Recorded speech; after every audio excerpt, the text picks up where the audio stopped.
morning, Thousand Islands, New York. This is today, Thursday, August the 30th. Jane Pauley is off on vacation, as you know, but before she left, she taped an interview with a pop singer who was a big star 25 years ago, and she's coming back. Here's how it went. Maybe you remember Monica Lewis. She was a popular singer in the 1940s and the 50s. She had her own radio series, Monica Makes Music.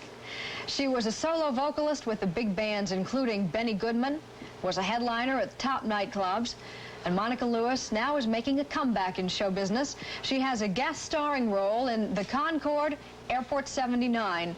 In that film, she portrays a retired jazz singer who is making a comeback.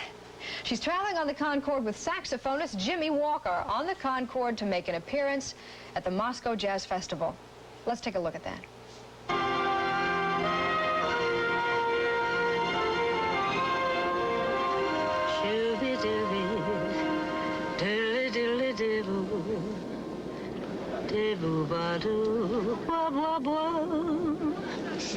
Sing it out loud, sing it with the words. I keep repeating, never leave me, never leave me, 'cause if you go away, Boise, maybe I don't have it anymore. Don't have it anymore? Does Ella still have it? Does Sinatra still have it? Does Sarah Vaughan still have it? Well, Gretchen Carter definitely has it. You like fine wine, and you get better with age. And you're gonna get those Russians drunk. How close is Gretchen to Monica? Well, she's very, very much like me. The writer of the picture made the role of Gretchen almost identical to me, with two exceptions. I was not born in Moscow. I was born in Chicago. And the other thing is Gretchen in the piece is very worried about this comeback. She is not confident. She pretends to be very confident, and she's got all this show business bravura about her, but underneath it all, she's worried that she doesn't have it anymore. And the difference is, I think I can sing. I've got it. Still got it. Well, where did you go? How long ago did you leave? Any regrets? I don't have any regrets, Jane. I really don't. I think that I had a very full, wonderful career. I started very early. And I really was very successful, and I loved everything. It was the only thing I knew how to do. My family were all musicians, and that's what I knew how to do. And when I got married, I said, okay, I want to have a baby, and I feel that in my abilities, I can do better if I give full time to this marriage and this child, and the other two boys whom I adopted were my husband's children, and their mother had died, so I adopted them, had the baby, and I must say I have a lot of energy, but I could not divide it. I really felt I had to make this the best show, and I was producing it, and I was directing it, and I was acting in that stage, and I was it. And I had to be mother, and I believed it. That was 21 or so years ago. Yes, my son is 21 now. You left showbiz during the glamour era, didn't you? Was there a big studio push for Monica Lewis then? Yeah, I was at MGM during those alleged golden days. It was actually right after the goldenest of them, because I think it was getting to be tarnished something else at the time I got there. But there were values to it, except that I certainly had an identity crisis, because for 1 month I was made up and dressed like Lana Turner, and then Miss Turner came back to work, and they had thought she'd be out for quite a while because she was going to have a baby, which she lost, unfortunately. And then I suddenly was made up to look like Janie Powell. And a total change, you know, lots of dimples and cute pictures and all that sort of thing. So I was saying, what am I doing here? And who am I? And sought help. And that was good for me. I went to a psychiatrist and I said, I've been doing what I know how to do all these years, and they're not having me do it. And they're treating me as if I'm a very young child, and changing my personality and my face through makeup and so But surely you left it with some sense of regret, or at least it must have been a scary decision to leave the only career you'd known. Well, I left it with full knowledge that I knew how to do what I know how to do. And I know how to sing, and I'm a fair dancer, and I'm not a bad actress. And I had made my points. I just don't know if I made them at MGM, but that was only a small portion of my life. Yeah. You're confident, you say, that you still got it. What are you going to do with it now? I am going to make an album, my dear. I have 8 sides finished, and when I go back, I'm going to finish the last 4. And we have several record companies interested in my recording, and 5 of the songs I've written myself. And that's new. That's not a comeback. Are you doing a big band number again? No, I'm we're doing it with a very small one. Very small, because I think that it's too hard to compete with the disco rage, and you need 28 tracks and lots of electronic equipment to do all those things. So this will be, what you hear is what you get. Well, I look forward to hearing it, Monica I hope Lewis. you enjoy it. Thank you for being with us. Thank you, Jane. It's 8:36. Monica Lewis was a star, a popular singer in the late 1940s and early 1950s. She sang in nightclubs, on radio, and she even had her own television show. For the past 25 years, she's been a full-time wife and mother. But now she's back with a new album called Never Let Me Go. And recently, David talked with her about some of the other things she's doing. Now, you've done the Sting 2, right, with Jackie Gleason. Yeah. I'm back on the screen again. How did you feel about that? Well, that was my own decision. First of all, my husband produced the picture. Oh. That's how I get these jobs. Nepotism. Oh. Not the record, but the picture. And his director, Jeremy Paul Kagan, said, would you come down and pre-record the song for us? They're doing a 1940 Society orchestra. Right. So you're going to sing. And I said, yeah, I'll do the pre-record, and I'd like to be the consultant for a young girl who's teach her how to stand up and snap her fingers and clap her hands and do all the things that we used to do. And he said, why don't you do it? And I said, you cannot photograph me as a young girl in 1940. I'm going to be 60 in May. He said, I promise you a long shot. It'll be the longest shot you ever saw. I said, you just have to keep your word, though, because I don't want to embarrass my husband or anybody looking ridiculous. It was a very, very long shot. Were you sad? Did he keep his word? He kept his word. Wow. Monica, it's great to have you back.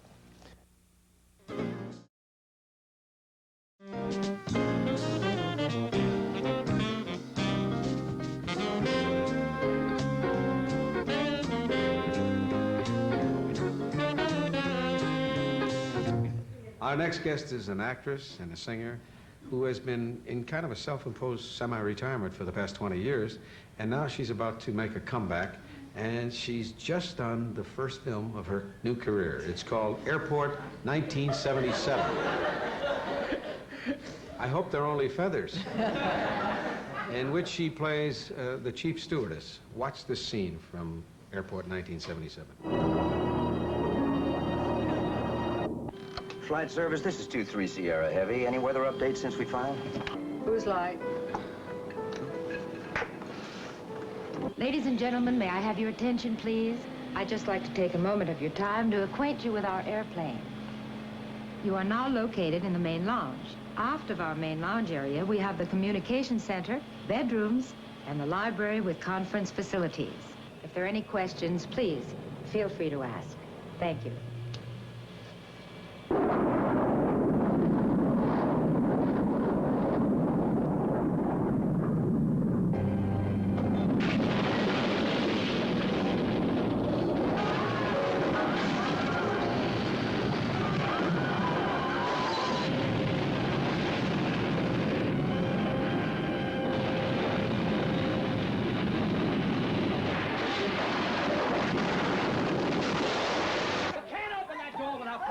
We got to drown in here. Nobody is going to drown. The plane is pressurized. Have you radioed for help? Radios don't work underwater, but our course has been tracked on radar, and they know exactly where we went down. What do we do? Calm down. Run out of air before I said calm down! Everybody! Now listen to me. People are seriously injured, and they need our help. Julie, you and the stewardesses get pillows, blankets, sheets, anything that will help the injured and make them more comfortable. Please move. Hold on. Julie, dear, would you move, please? Come on. Oh. All right, I got him. Let go. His leg. How is he? It's a bad fracture, but I think he'll be okay. You don't sound too sure. Although there are certain similarities, this isn't my usual line of work. You see, I'm a doctor of veterinary medicine. I look after the horses of Mr. Stevens' racing stables. Maybe we ought to keep that to ourselves, Anne. Whatever you say, Doctor. Here's Monica Lewis.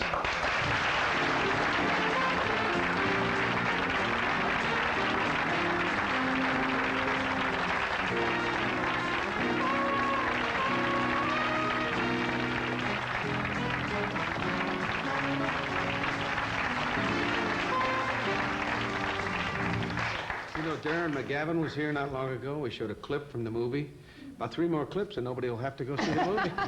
Well, I don't think so. I think everybody should go to see the movie. And Darren's wonderful in it. Yeah.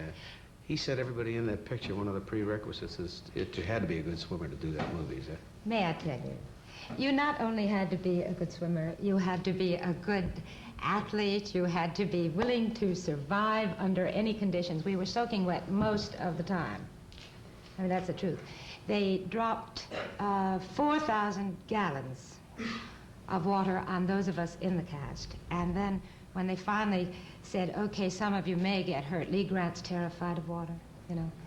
And so they finally put some stunt doubles in for the 50,000 gallons. And that's a scene that you can't believe. And all the technical effects, actually, we all did mostly our own things. You know, Jack Lemmon went into training for 6 weeks for the scuba diving underwater sequences. And he took a pilot training program so that even just maneuvering within the cockpit, he would be doing it accurately. And our salvage operation is the new approved method. For you folks out there, the plane is submerged underwater. I guess Darren told you that. Yeah. I mean, we go down in the Bermuda Triangle, and nobody can find us. And how the plane is rescued, I really shouldn't tell, except that it is authentic. I mean, the realm of science fiction, it looks like all those crazy things. The rescue is authentic. The rescue is an authentic thing approved by the Navy. Did you see Sonny and Cher do a disaster movie like this? No, but I'm glad you mentioned it because I'm available. They did a picture where the plane blows up in the air. So they're trying to land it, but they can't because there's an earthquake. But at the last minute, a giant shark eats the earthquake. Okay. All right, Tony. Okay. You know, we had Buddy Gerko here the other day, and he sang. He played piano and sang he's with wonderful. Benny Goodman. You sang with Benny Goodman, didn't you? Yes, I did. I sang with Benny when I was a youngster. It was a great experience.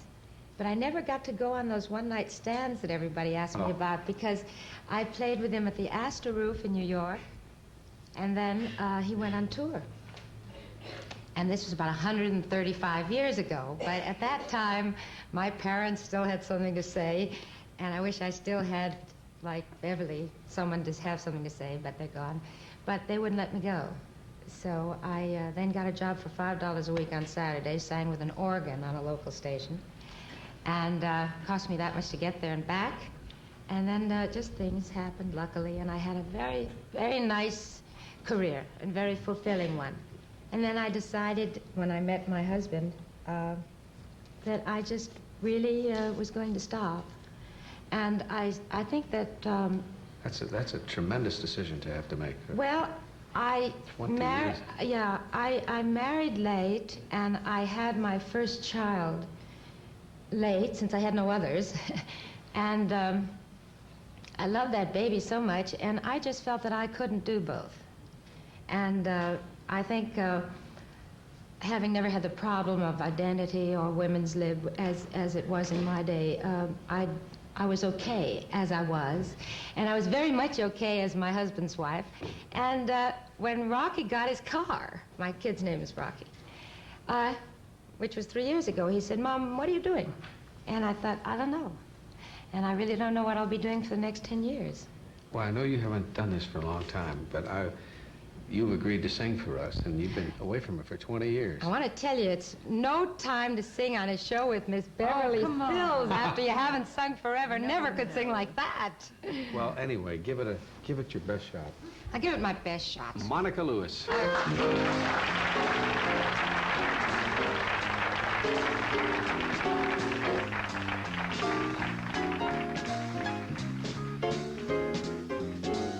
When I am fancy free and I love to wander, it's just the gypsy in my soul. Something is calling me from way out yonder. It's just the gypsy in my soul. I want to give vent to my emotion. I'm only content to have my way. There is no other life of which I'm fond of. It's just the gypsy in my soul. No strings, no cares. My heart is on air. There is no other life of which I'm fond of. It's just the gypsy in my soul. It's just the gypsy. It's just the gypsy. It's just the gypsy in my soul.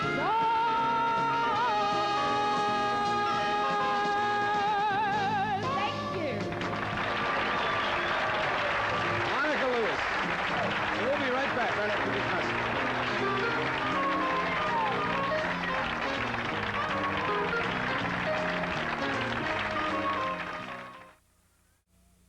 Very sneakily down behind you, right? Come here, let's go up here. Come on up, Jimmy. It's not often the band gets to see so many stars. We're about to venture into new horizons. Which means the key. Dreamed of. Probably the key of C, right? Ah, yeah. Where's my Monica? There she is. Play a little number first, and then do a number with Monica. Well, I'll tell you, I'll give you 8 for nothing. How's that? We While gotta I try find to figure out what I'm doing. play. You gonna join That's a us? nice piano. Jimmy, you're going to sing. Are you gonna join us? Jimmy and I are going to be the audience. Oh, you gotta join us. What are you doing? I'm trying to find my place. There. Jack, play. Oh, pardon us, Jack. I didn't mean... No. That's never happened before.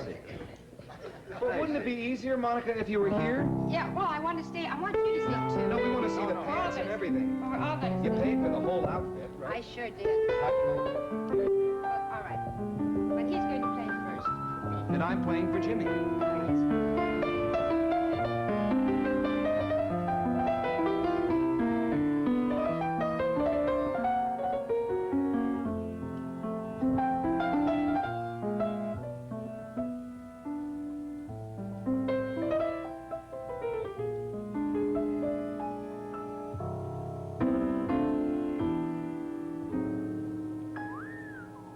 Isn't that a ripper? Wow. That must have been both hands, wasn't it? Embrace me, my sweet embrace of you. Embrace me, my irreplaceable you. Just when I look at you, my heart grew tipsy in me. You and you alone bring out the gypsy in me. I love all the many charms about you. Above all, I want my arms about you. Don't be a naughty baby. Come to mama